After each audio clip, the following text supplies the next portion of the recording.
Bismillahirrahmanirrahim. Assalamualaikum warahmatullahi wabarakatuh. Selamat datang teman-teman di channel ini. Kali ini kita akan membahas tentang sebuah pertanyaan penting, yaitu kenapa Amerika sangat cinta kepada Israel. Mengapa Amerika selalu mendukung penuh Israel bahkan tanpa syarat apapun?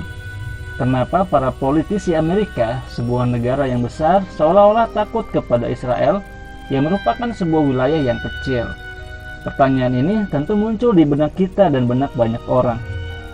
Sebelum kita lanjutkan, kami mohon kepada para penonton untuk menekan tombol like, subscribe bagi yang belum, tinggalkan komentar di kolom komentar, dan jangan lupa untuk membagikan informasi ini kepada kawan-kawan Anda, agar informasi ini bisa bermanfaat bagi lebih banyak orang. Mari kita mulai.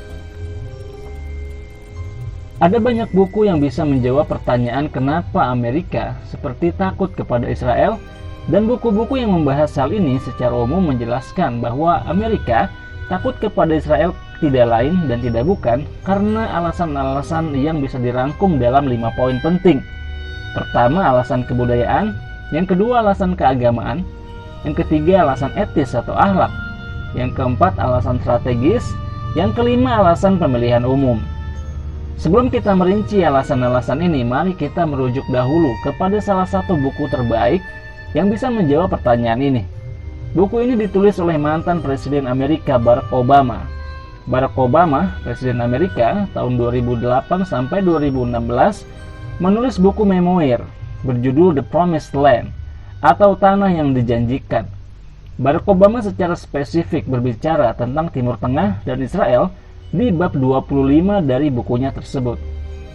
Bab 25 tersebut dibagi menjadi 2 bagian penting. Bagian pertama menjelaskan tentang hubungannya dengan Israel sebelum dia masuk Gedung Putih dan pengaruh Israel yang dia rasakan setelah dia masuk Gedung Putih. Ketika kita membaca bagian pertama dari buku tersebut, kita akan mengetahui bahwa Obama, bagaimana jutaan orang-orang Amerika lainnya, mereka tumbuh dengan rasa kagum dan cinta kepada Israel. Hal itu karena pengaruh orang-orang Yahudi yang sangat kuat di dalam masyarakat Amerika. Obama mengatakan bahwa saat dia belajar di sekolah dasar, dia merasa sangat terpengaruh dengan cerita-cerita tentang penderitaan orang Yahudi, terutama yang diceritakan oleh ibunya sendiri, seperti cerita tentang Holocaust, perbudakan bangsa Yahudi, dan lain sebagainya.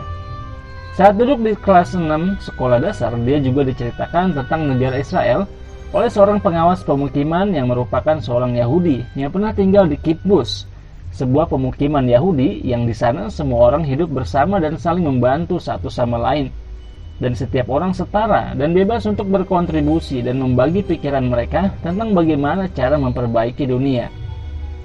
Saat duduk di bangku SMA, Obama juga terbiasa membaca buku-buku karya penulis Yahudi seperti Philip Roth, Saul Bellow, dan Norman Mailer. Dia terinspirasi dengan kisah perjuangan mereka yang datang ke Amerika dan tidak disambut hangat oleh penduduk asli Amerika. Saat kuliah dan mempelajari tentang hak-hak warga sipil, Obama juga terinspirasi oleh para filosof Yahudi seperti Martin Buber. Obama juga merasa tertarik dengan komunitas Yahudi yang sangat progresif dalam mengikuti pemilihan umum di Amerika. Dia juga memiliki banyak pendukung yang berasal dari komunitas Yahudi. Sebagai seorang Kristen, Obama dan juga jutaan orang Amerika lainnya juga mengagumi bangsa Israel karena keberanian mereka dan perjuangan mereka melawan kejahatan Firaun. Kisah Bani Israel yang banyak disebutkan di Bible membuat orang-orang Kristen menghormati Bani Israel, terutama orang-orang Protestan yang merupakan mayoritas di Amerika. Kisah Bani Israel bagi orang Amerika memberikan inspirasi bahwa Tuhan selalu menolong hambanya yang lemah dan berada di jalan yang benar. Dan di sisi lain, ibunda dari Obama melihat ada kesamaan antara Yahudi dan orang kulit hitam, yang keduanya merupakan minoritas di Amerika, dan keduanya kerap mengalami penindasan dan diskriminasi. Apalagi Amerika juga sering dilanda isu rasisme dan sempat tenggelam dalam perang sipil karena maraknya perbudakan bangsa kulit hitam. Dari situ pula Obama dan juga jutaan orang Amerika bersimpati kepada orang-orang Yahudi dan Israel. Setelah itu, Obama melanjutkan ceritanya tentang interaksinya dengan orang-orang Yahudi ketika dirinya sudah menjadi presiden. dia menjelaskan bahwa kondisi orang-orang Israel yang selalu ditindas, selalu mencari keadilan, memang sangat mirip dengan orang-orang kulit hitam. Dan karena itu, Obama yang memang merupakan bagian dari komunitas kulit hitam Amerika, merasa bahwa perjuangan orang-orang Israel adalah perjuangan juga bagi dirinya untuk bisa hidup layak dan mendapatkan keadilan. Karena itu Obama merasa bahwa dia memiliki kewajiban untuk mendukung Israel agar mereka mendapatkan hak mereka untuk dapat hidup berdampingan dengan bangsa lain dan mendirikan negara mereka sendiri. Namun di sisi lain, rasa keadilan itu juga harus diberikan kepada orang-orang Palestina yang wilayahnya dijajah oleh orang-orang Yahudi. Obama pun menyatakan dalam bukunya bahwa konflik Israel-Palestina juga menimbulkan konflik dalam diri Obama sendiri, karena keduanya sama-sama memperjuangkan hak mereka dan keduanya sama-sama dalam keadaan teraniaya.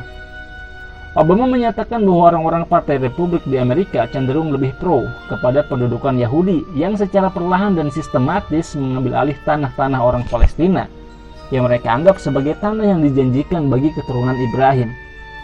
Hal ini karena sebagian besar dari orang-orang Demokrat adalah orang-orang Kristen evangelis kulit putih yang taat.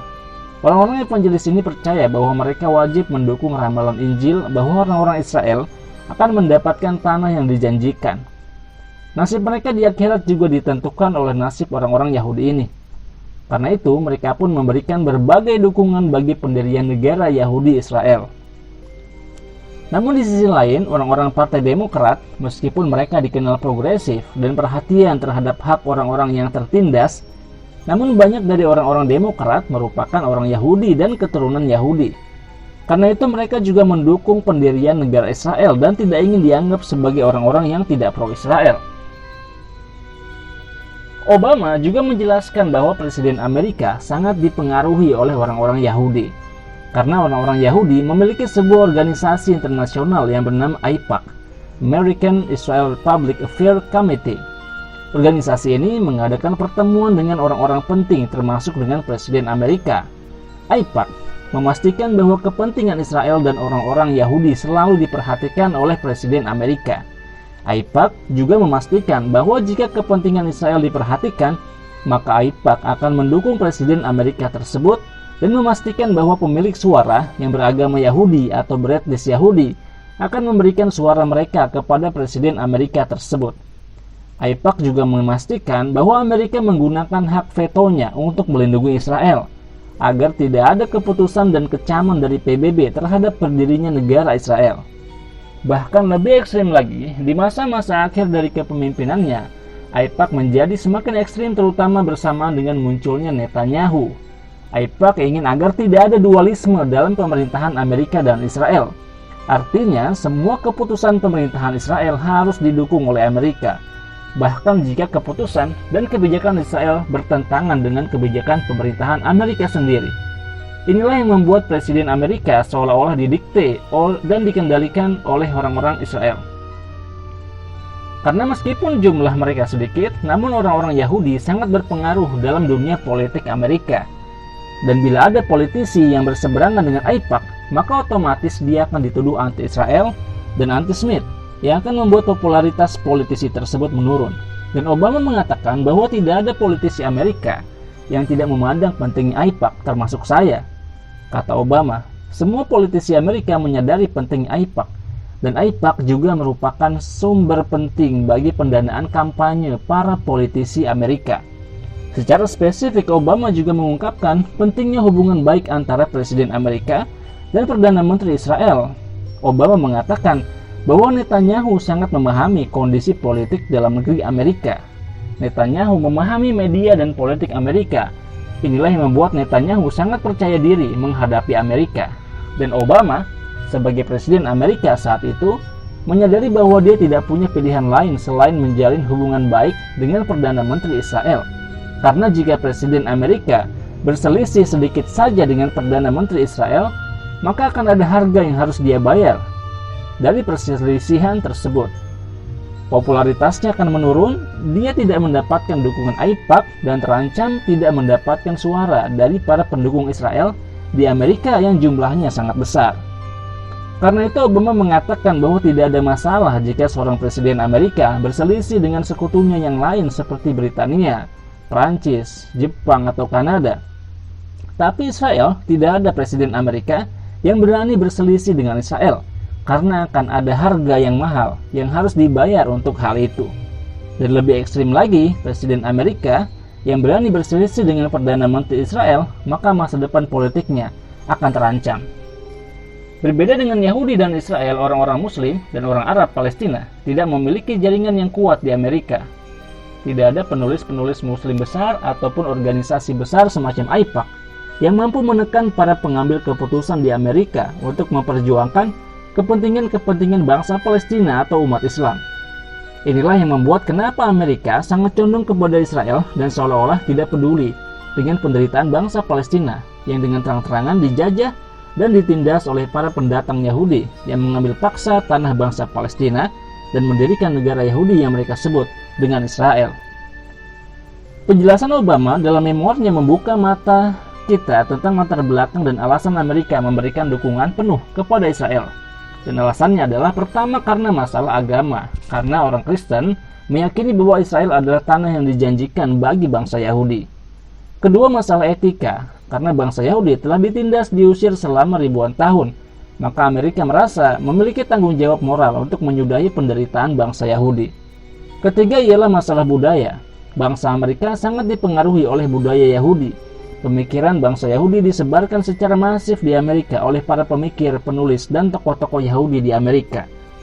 Yang keempat adalah alasan pemilihan umum, karena adanya AIPAC yang memberikan banyak donasi bagi kampanye para politisi Amerika, dan mereka memastikan bahwa presiden Amerika yang mereka dukung harus memperjuangkan kepentingan Israel. Alasan strategis yang kelima, hal ini memang tidak dibicarakan dengan rinci oleh Obama. Namun secara umum, kita harus memahami bahwa Israel adalah sekutu setia Amerika di Timur Tengah yang siap membuka karpet merah bagi pasukan Amerika, dan Israel juga berusaha menjaga kepentingan-kepentingan Amerika di Timur Tengah. Selain itu, kita juga perlu melihat pendapat Harry Truman, Presiden Amerika yang mengakui kemerdekaan Israel pada bulan Mei 1948 hanya 11 menit setelah deklarasi kemerdekaan Israel. Padahal Harry Truman sudah diperingatkan bahwa pengakuan kemerdekaan dapat memberikan efek negatif bagi kepentingan Amerika di Timur Tengah.